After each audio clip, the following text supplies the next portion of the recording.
আজকে আপনারা ভালো আছেন সবাই। আমি আজকে একটা গোটা সিদ্ধ করব। 3 রকমের ডাল নিয়েছি, গোটা মুগ ডাল স্কিন সহ, আর মুসুর ডাল আর অরহর ডাল। এটা সবজি দিয়ে সেদ্ধ করব। গোটা গোটা সবজি দিতে হয়, ওই জন্য নাম হয়েছে গোটা সেদ্ধ। কিন্তু আমার ঘরে যা আছে তাই দিয়েছি, আমি গোটা গোটা সব কিছু পাইনি। কুলি বেগুনও বাজারে পাইনি, ওই জন্য বেগুন বড় কিনে আধখানা করে দিয়েছি। রাঙালু কাঁচকলা আস্ত দিয়েছি। এই এটা মুগটা চিড়ে এই ক্যাপসিকাম দিয়েছি, গাজর দিয়েছি, এই যে আর এই আলু দিয়েছি, আস্ত পেঁয়াজ দেবো, এই শিম দিয়েছি।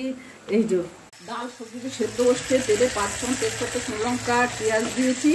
আর এই রসুন আদাটা দেবো, দিয়ে নামানোর আগে ভাজা মশলা দেবো। জায়গায় দিয়েছি এই ঘি দেবো, আর এই তেলে গ্যাসটা অফ করে দিয়েছি। হিং, কাশ্মীরি লঙ্কার গুঁড়ো, এমনি লঙ্কার গুঁড়ো। তবে আমার মাটারা যেহেতু গোটা সেদ্ধ সরস্বতী পুজোর দিন রসুন পেঁয়াজ দিত না, আর সব কিছুই একটা আইটেম গোটা সেদ্ধ সরস্বতী